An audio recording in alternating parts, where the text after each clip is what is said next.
like so many other people, the path isn't always straight. And there are always moments where you say, what am I doing? I should have become a doctor. That was actually what I wanted to be in college. But, here I am. I'm still standing. Welcome to A Heart for Space. I am your host, Dr. Eiman Jahangir. Join me as we uncover what it takes to reach beyond the limits of what we think is possible and turn the biggest dreams into tangible reality. Thank you so much today for coming on the podcast, Richard. I've been super excited to talk to you, not only because you're a fellow Explorers Club, seven-time president? 8 times. 8-time president. Sorry about that.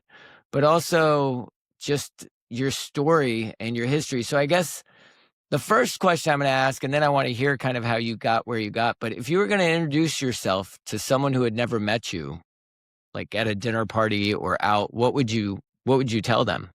Up until recently, I could just say I was president of the Explorers Club. But, on top of being president of the Explorers Club, which, to me is a whole other story unto itself, because it's the ultimate alpha, individual organization. But, over the last few decades, I've also produced and hosted several national television shows that have been pretty successful. But, like so many other people, the path isn't always straight. And there are always moments where you say, what am I doing? I should have become a doctor. That was actually what I wanted to be in college. But, here I am. I'm still standing, metaphorically. I'm going to say there's times where I look at your career and I said, I wanted to do that. I wanted to be maybe not an explorer, but an anthropologist or an archaeologist. And so that would have required exploration. But here I am being a doctor. So maybe the grass is always greener. Do you mind telling us, because I know your background, lots of exploration starting at a young age, even at 11. Give me your origin story. How did you lead to this life? And then we can talk a little bit about some of the science and other things you've done. Yeah, thank you. So, I was lucky. I had, first of all, having 2 parents that were there and were very active in their children's life is always a plus for anybody. But, and I'm second generation American on both sides, Italian and German. So I had a little bit of the immigrant mentality sort of drummed into me. And, even on my father's side, I'm the first male on my father's side to graduate college. My sister, the first person on her side. But I always knew I was going to go to college. There's just no way that it wasn't going to happen. And so because of my father's profession, he was a 747 captain. I got to travel the world in a way that most people would never have seen it. And my father had a little bit of an adventurous streak, despite no one else in my family having that streak. My relatives truly hid in their villages in Europe and probably threw rocks at Roman soldiers.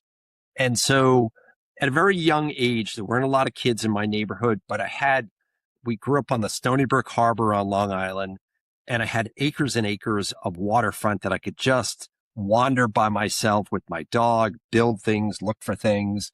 And then I was lucky. My father had this brilliant idea of taking me to climb Mount Kilimanjaro when I was 11. And, we went and we did it. And it really sparked a further interest into learning about science and exploration. Again, because my father was a pilot, instead of talking about sports, we'd stand on the lawn, look at stars. He knew celestial navigation. We always talked about the weather. And even as a little kid, I always knew a ring around the moon meant like rain or snow within 24 hours. I was lucky. My mother's brother, Dr. Richard Lanza, was the head of MIT's nuclear engineering department. And he was always available to talk about science. Again, because he grew up with immigrant parents, he was very good at communicating things in a very simple term. I got introduced to scuba diving. One of my sister's boyfriends at the time was building the first underwater reef on the Long Island Sound. At age 15 or 16, asked if I would join, and I was like, hell yeah. And so then I went to Brown University. I was a science major. Everything was going in the direction of becoming either a doctor or a pilot, but my preference was to be a doctor. And then Yeah. fate hits a very odd bump in the road. A scout from Mademoiselle magazine came and asked me if I'd like to be in their August issue or their fall issue of their Back to College thing. And suddenly, by the following year at Brown, I was jetting off to do photo shoots all over the world. I was making a lot of money for the Wow. 1980s. And I want to say, it was short-sighted because I'm making a six-figure salary in college, and this is Yeah. in the 1980s. But, it led to other things. I did Saturday Night Live. I did movies. I had a love scene with Brooke Shields. What does It's this have to do amazing. with exploration? No, I mean, it's Absolutely. amazing. Yeah. Yeah, it's incredible. But So it does, because you took you took that road that wasn't defined. It's not like oh you my had God, planned so not that this was going to defined. happen. Yeah, and you were like, you know what? I'm going to do it and see what happens. That's a lot of exploration. I am cutting out a lot of pieces of it, but I Yeah, kind of knew that I wanted to, I had an interest in science still, and I was still going on any kind of expedition I could be on. And so finally, my big break was really to start hosting a show in Hawaii. Good Morning Hawaii. I got hired then by Fox to do a show in Australia, and wow, I worked for Geraldo. And eventually, like a lot of other people who do shows, and that you think your boss is an idiot, and you say, I could do this better. I never forget flying over Australia with a friend of mine. And I was like, man, if I was producing this show, it would do this, this, this, and this. And I went and did it. I pitched to ABC, an idea for a show. And, 11 years later, we did 208 episodes. We had 14 amazing. daytime Emmy nominations. Um, and, sort of on a parallel track to that, I'd gotten more and more involved with the Explorers Club. I was on the board of directors. A mentor of mine, Captain Fred McLaren, who was a Cold War nuclear sub captain, asked me if I'd just be interested in being president of the Explorers Club. And I said yes, and I won. And, it just opened up a whole other door to meeting my childhood heroes. I spent, Oh, yeah. went to the desert with Scott Carpenter, in the Sahara. I met Neil Armstrong, Sir Edmund Hillary, and it goes on and on and on and on. I mean, it is an incredible organization that I definitely want to talk about during all of this. I also want to say, I mean, you're still doing shows because you're on season Yeah. 10 of Yankee, which is pretty. It's Weekends with Yankee. Is that what it's Yeah, called? it's about New England. It's pretty incredible. The regional magazine in New England is Weekends with Yankee. And because I live in New England, went to college in New England, I love doing this show almost as much as I like doing international stuff, because I get to travel around all the places in New England, which I may have heard of, never heard about. And then because I'm able to sort of like test it, I often go back with my family. I have That's three awesome. teenage kids. I have a lovely wife who had to settle in life and married me. She was getting to an age, either she's going to have kids or she has to settle, and she settled.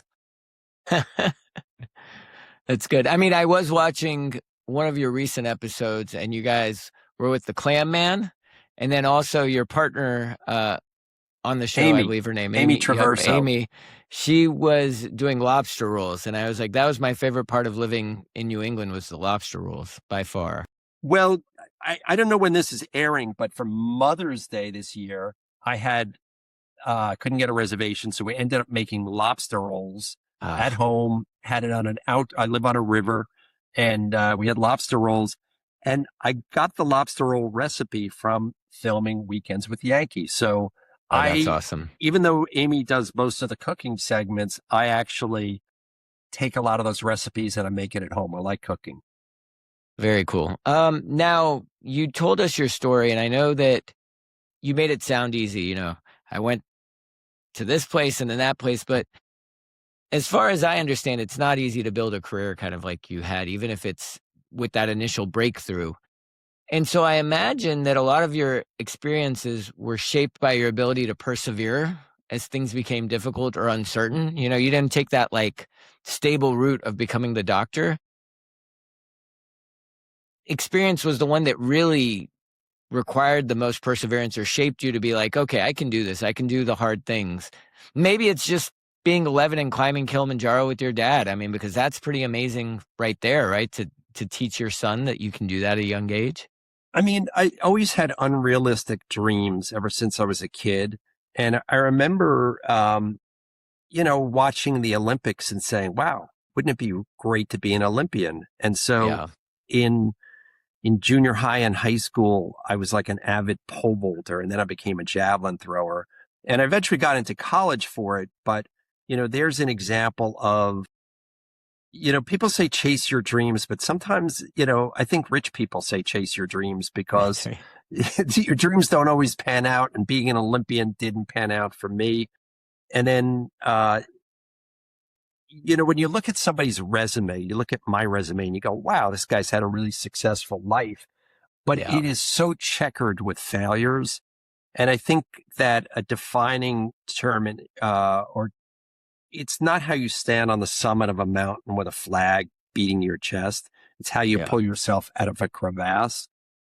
And so, trying to break into television at that time was super difficult. You really didn't have a hell of a lot of choices, and there were definite gatekeepers, and everybody's trying to get their first break.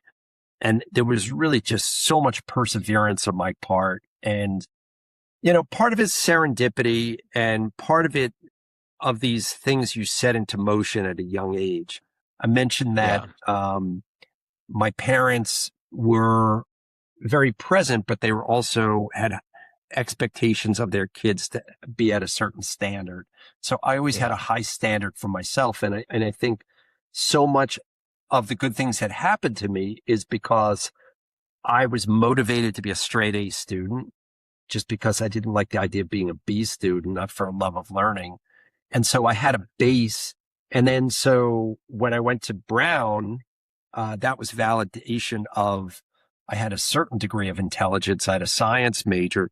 So when I was doing stuff like television commercials and modeling, I always felt, you know what? I'm just as smart as any of these other people. Or I remember in college starting to visit some friends of yours in Nashville, Tennessee, who also Yeah. are Hampton dwellers. And, going into someone's house when they have servants or a butler greeting can be a little intimidating if you didn't grow up with it. But I always had the Yeah. confidence that I was smart. And so, I just felt like so many things that happened to me because I had confidence and I felt like I had a base that I could support myself, at least emotionally, made me tougher. I just didn't fade because of someone's opinion. I think so often in life, people are going to tell you why it's not going to work out. And the one thing I didn't understand so well growing up were even there's a lot of people who don't want you to succeed. They say they do, but Yeah. jealousy becomes such a driving mechanism, even as an adult. And you can try to do all the right things, and the more you succeed, the more that the sort of, fangs of jealousy hit you. Yeah. I mean, I love both those premises. When I talk to kids, I'm often like, you can't be the one to discount yourself, right? And that's in essence what you're saying. You had enough faith and confidence in yourself that you could go be in these rooms with people that probably growing up you didn't think you would be hanging out at the Hamptons in a house full of servant Adults used to people with. freak me out as a little kid. The one thing I wish I would have known when I was younger, adults want to help you as a kid. Yeah. And, I was just too freaked out. But, I also think that, when you start, too many people wait for people to do things for them. They wait by the phone. They wait for the return of the email. And the Yeah. one thing I wish I would have found out earlier is that you are going to make your success best yourself. Like no one is thinking all day, God, is Iman going to do this or is Richard going to do that? you really have to be the advocate. And I always say to people, you got to be the author of your own book. Each chapter, you have got to be the author of that instead of letting the tide of life sort of sweep you by. Yes, absolutely. I love that. Was there a single expedition that you can think back to? Because you've gone to a lot of places. I mean, we could probably do an hour just talking about everywhere in the world you've traveled. But was there a single expedition that probably rewired you the most? I'm not talking about maybe it was hard but even because you seem to have such a good way of telling stories and meeting with people from what I've seen in your work. Can you think of one of those that really was impactful to you, either like your interaction with nature or with other humans? What you generally think is going to be the highlight of an expedition most often isn't. And what I've really found out, it's the people you meet along the way. And I think that, for example, my wife is from South Africa. And after apartheid, she went back to South Africa and she started the Africa Foundation. Wow. My wife is at heart, in her DNA, is very socially conscious. And I think that when you're younger, so much is about my experience, me getting to the summit. And I think even, maybe becoming a father, I realized what a struggle it was for women around the world. And when you start to look around the world, there are people who have it so much tougher. I mean, not even just women, just in general, tougher. Yeah. And I've always been impressed, especially in Africa, on the creativity and spirit people have, despite not having anything that you would deem as material. And so I think, as a human being, if you look at the universal laws of nature, if an organism or a human or a company do not continue to evolve and be relevant, it goes extinct. And so I've been conscious of evolving as a person. And part of that is being more socially conscious. Instead of thinking about, what's in it for me, how I could boost somebody else. I think that volunteerism maybe has been the biggest sort of boon to my life. That it just seems like when you volunteer for the right reasons, for things you enjoy, that there are so many ancillary things that come back to you. So I don't know if it's one thing, but I've just heard so many remarkable stories of survival that I feel sometimes that my life has been pretty easy.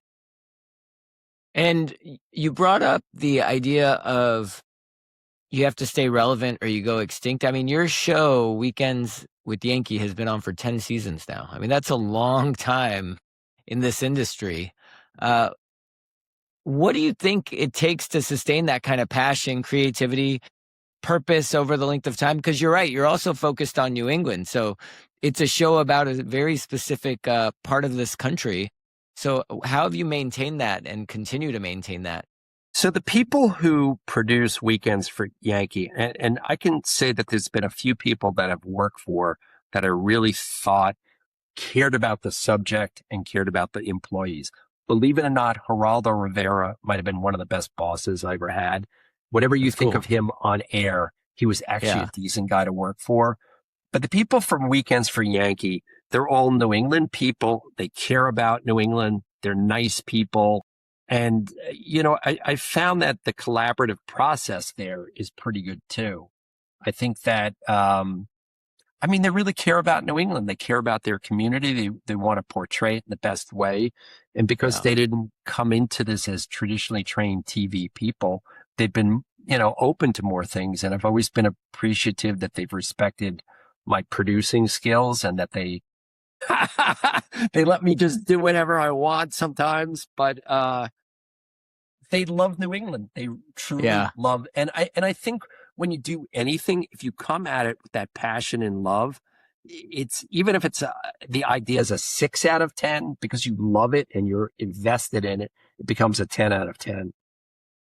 You got to bring the passion. Was there something that surprised you about discovering Wonder close to home? Because you've also been part of that community for a long time. I know you've traveled, but I mean, you started there, you live there now with your children. By choice. So by choice, by choice, I live in New England. I love it. I think that people feel like you sometimes have to go far to discover something wonderful. And I'll give you like my number one tip for if you have little kids. If you live on the coast, I love tide pooling. What's tide pooling? You wait till it's low tide and there's these vast mud flats. Cape Cod has great ones. There's really good ones where I live in Westport, Connecticut. And it's a moment of magic and discovery for people. Little kids are making little crab forts and little this and that. An adult might just like the way the sand feels between their tide.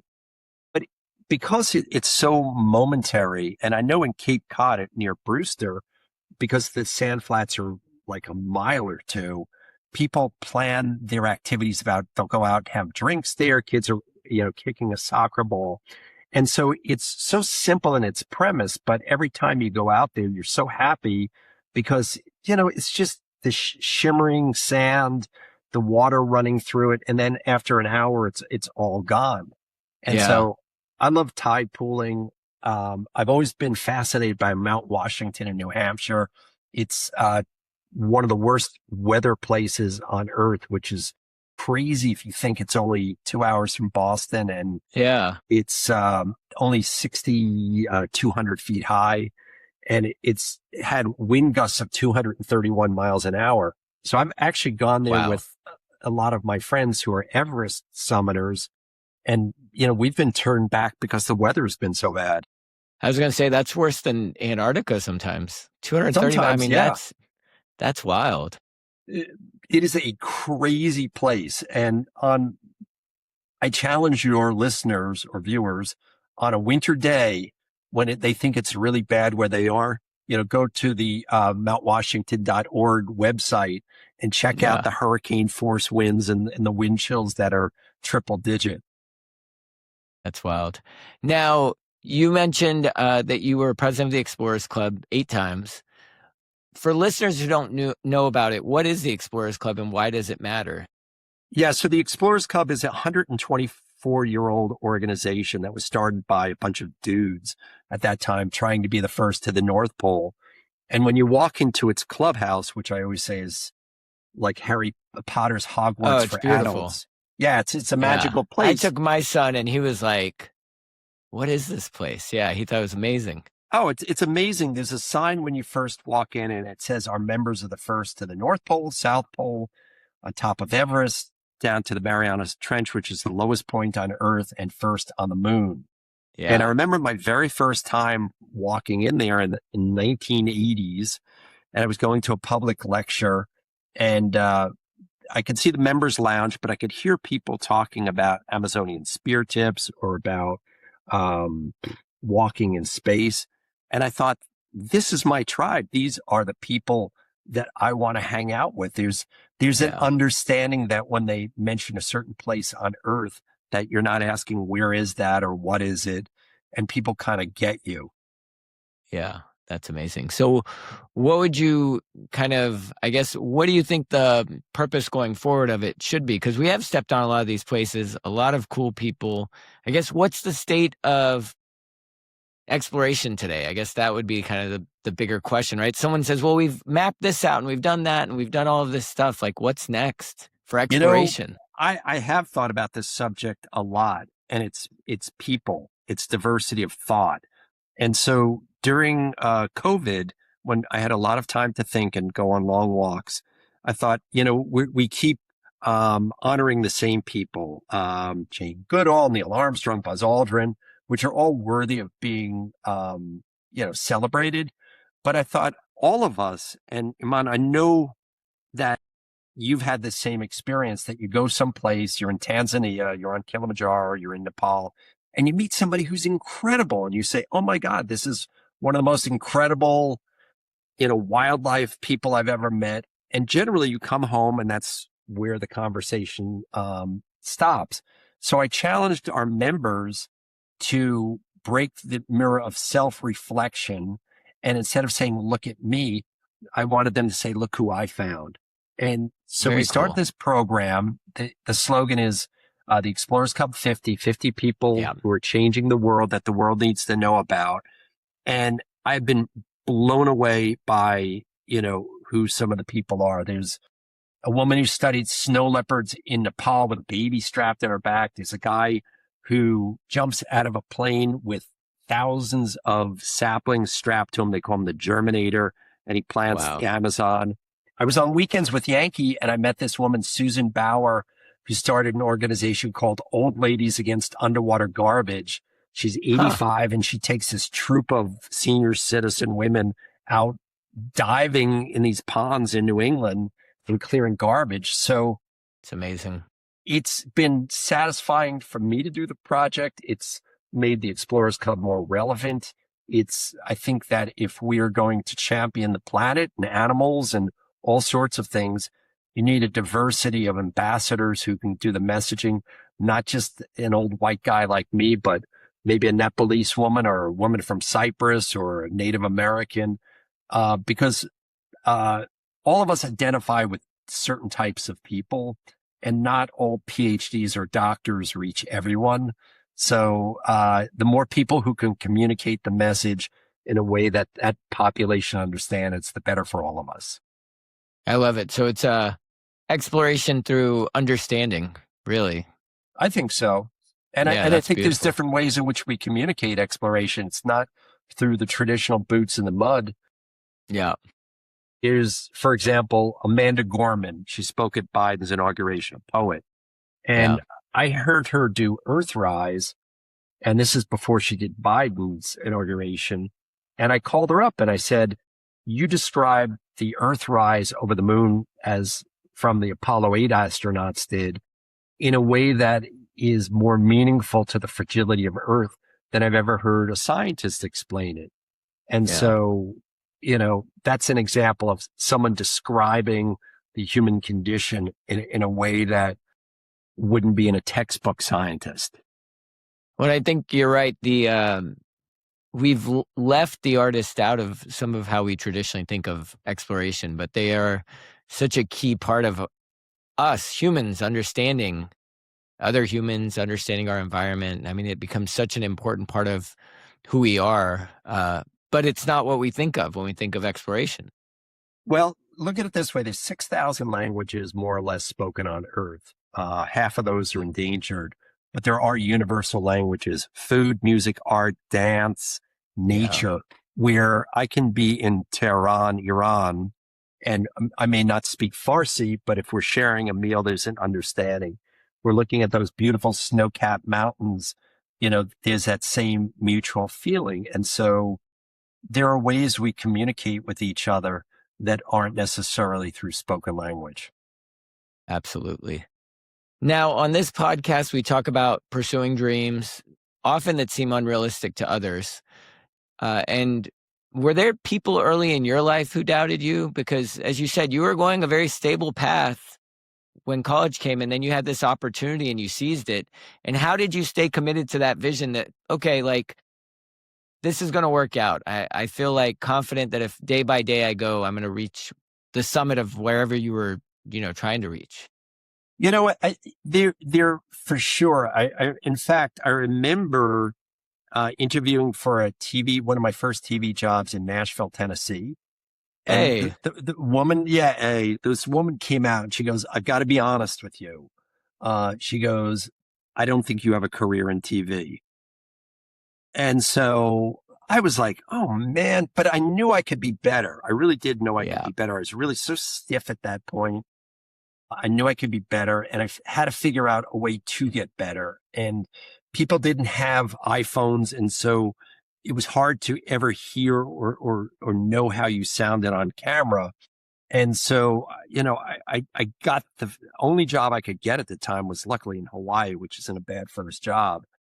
And, I could be awkward. And, I've taken several advances in my career. And when I knew I needed to regain some skills, I didn't have too much pride that I wouldn't take a job that was considered less prestigious. So I think, you're constantly having to reinvent yourself and strategize. You just don't want to feel like you're become a victim of inertia waiting for other people to make it happen. Well, and as a physical explorer, which you are, I assume you've had that happen on physical expeditions too. I mean, you kind of mentioned trying to go up a mountain with former Everest climbers and having to turn back. Do you feel like physical exploration is a good example of that internal like push going forward? Mom, when I was a kid, whenever there was like a big snowstorm, I wanted to be outside in it. When there were a hurricane offshore off Long Island, my father and I would go to the beach just to see the huge waves. So there's been a Awesome. part of me that's always wanted to feel the fury of nature. Yeah. Now, there's also, I think, what many people lack these days is an apprenticeship of skills. Um, when Shackleton's people got stuck in Antarctica, each one of those men could take care of themselves because they all were very experienced people. Nowadays you can be anywhere on Earth within 24 hours, including in space, and that everything goes well until it doesn't. And so you hear about accidents on Everest all the time, and it's because people do not have that apprenticeship of skills. Yeah. And sometimes ego gets in the way. I Yep. remember in 2003 or four, I was president of the Explorers Club. A friend of mine asked me if I go on a 6-day canoe race with him and his friend. And because I was president of the Explorers Club, I thought, hey, I could lead this, canoe race. We got into some white water to where we got sucked under a tree, which called a strainer. And, Yeah. it could have ended right there because once Yeah. I got sucked under, I consciously thought to myself, you've got about 60 seconds, find the light. And I remember my father, as a pilot, had this wonderful ability of putting himself in a bubble of calm for that time. And I know I've run that drill in my head so many times that, okay, slow things down and, Yeah. figure it out instead of like being all panicky. And Yeah. so there's an example where my ego got in the way of the reality of not being a good canoeist or understanding white water. But I was glad that I had some sort of skill set that my father taught me in terms of being calm in sort of emergency situations. I'm going to be honest. I think you would have made a very good doctor. I would have loved to have been you know what I love I about think you being would a have made, doctor? I yeah. just love the idea of someone has a problem and you're making them better or hopefully making them better. I will tell you, I left my medical career for about 6 months, early 2025, to go work at Blue Origin. It was great. This is a dream job, right? I always want to be like aerospace, but it was a large part of me that missed that like day-to-day interaction with humans because it is fun. I talk to kids about who want to be doctors. I'm like, you have to want to do it because it's changing. And what it is today is not what it was 20 years ago when I started. And 20 years from now, when I retire, it's going to be different. But yeah, it is. It's like what you're doing with your show. You're like, you go and you meet people where they're at. And that's what being a doctor is you got to meet people where they're at and try to learn from them. But I mean, the mere fact that you're doing a podcast means that you like people. And I Fair think enough. that, even doing a political, like people who go into politics or even heading up an organization, if you don't like people, then it's going to be painful and you're not going to like it. And so, I wasn't always as outgoing as I am now or, appear to be an extrovert.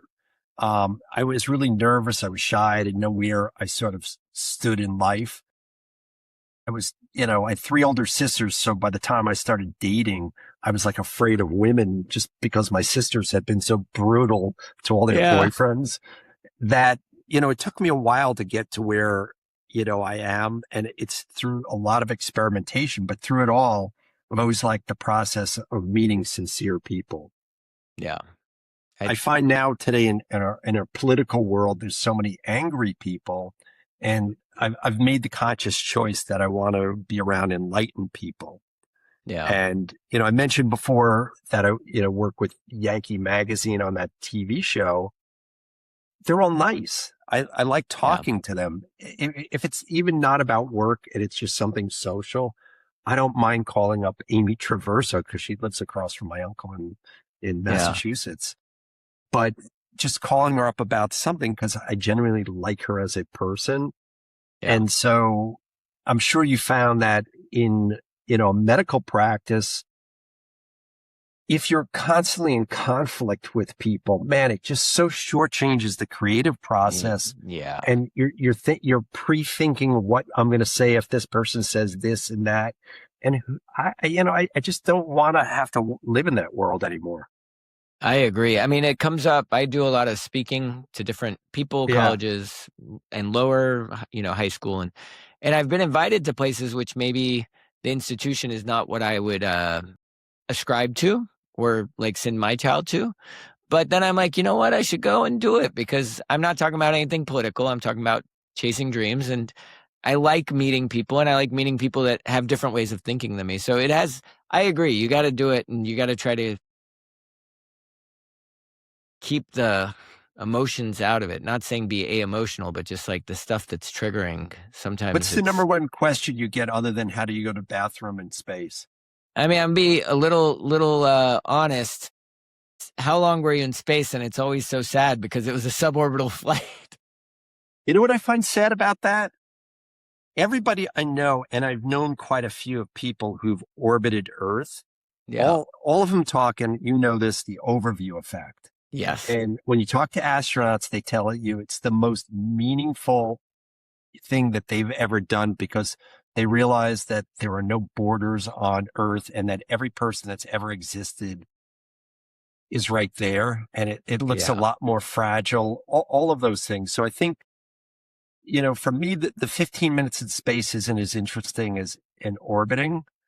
I don't know if I'd want to live in space just because I think it's too many things that are trying to kill you. Yeah. It's not a healthy place. 3 days is good. 3 days or 10 days around the moon. That's it. A few chest x-rays, do you think you're going back into space? If I'm given the opportunity, I will go. I've applied to NASA 5 times and I'm 45. So I've probably aged out, but I'll probably apply the next time and then call it a day. But I'll happily go. I like to explore. I know an Explorers Club flag is going soon to the Bikini Atolls without giving too much. I don't know how much of that mission is public, so I'm not going to talk too much about. But they invited me to go. I would go exploring every day of the week if I wasn't committed to both my profession and obviously my family, which makes, I have a 3.5-year-old kid, so she enjoys my company. Yeah. So 3.5, I found that 4 is the age of reason. When you have a 4-year-old kid and you say, don't walk over that cliff, they probably won't. Whereas before that, man, they're just running, and it's exhausting. We were supposed to go to Iceland this summer, and she is a very active, amazing child, smart. But I looked at my wife and I'm like, we should just push this off a year because it's not a good idea to go this year. I know. That's right. We love the Cape. Well, I want to be respectful of your time because I know you have things to do in a little bit. But I have 2 more questions if you'll bear with me. Go for it. One is, who in your life has shaped you, who you are today, that has nothing to do with exploration? Well, I know that when people say their parents, that's the most obvious one. And maybe my father did have a lot to do, but my mother too. My mother was, man, she was my biggest fan. And, in terms of confidence, my grandfather, my Sicilian, Corleone, Sicily grandfather with the dark glasses and the big cigar and in the construction business, whenever I had good news, man, that was the person I called first. Oh, that's awesome. Yeah. I'm getting a little teary thinking about him. Yeah, he was just probably exuberant for you, right? It's like he was. He instilled a love of education in me. He was so proud. He only went to the 8th grade, and yet his son, my uncle, was the head of MIT's nuclear engineering department. Yeah. So he would take me to football games at Princeton, and he just instilled the idea of going to like an Ivy League school, and out of all the things that he was proud of, I just saw how much education meant to him. And so, kids to some degree try to be pleasers, And so to give your grandfather your report card or something like that is such a good feeling. Yeah, that's awesome. Okay, last question. And we Okay. ask this of everyone. So, it's a heart for space. What is the space inside yourself or out in the world that you're still reaching for? Oh my gosh. Well, first of all, I think that because I have 3 teenagers, I like the idea of shared experiences and sort of putting them on a good footing. And then, in terms of like personal dreams, travel. I have 3 expeditions. In fact, I invite you on one of them if you want to come. Let's I'm go. going to an uncontacted place, Unexplored in the Amazon this summer. And I'm also going to Greenland same summer. But on Cape Cod, near Provincetown, a very renowned underwater archaeologist, we think we may have found a Viking burial site. And we That know is exactly cool. where it is. We used ground penetrating radar. It's in the basement of somebody. We know where it's only a foot from the surface. And so I'm just looking for an excuse to go up to Cape Cod and, pull that concrete slab out and see what we find. That's incredible. I love it. That's a good answer. Well, I appreciate you coming on this show today. I really, it's a pleasure to meet you. I've looked up to you and your work for so long. So thank you for taking the time today. You're welcome. Thank you for having me. Thank you for listening to A Heart for Space. If you enjoyed this conversation, be sure to follow the show so you never miss an episode, and consider leaving us a review to let us know your thoughts. For more on my work in the pursuit of ambitious goals, visit aheartforspace.com and look out for my upcoming book, A Heart for Space. Until next time, I'm Dr. Eiman Jahangir. And remember, sometimes the only obstacle to achieving an impossible dream is the courage to keep going.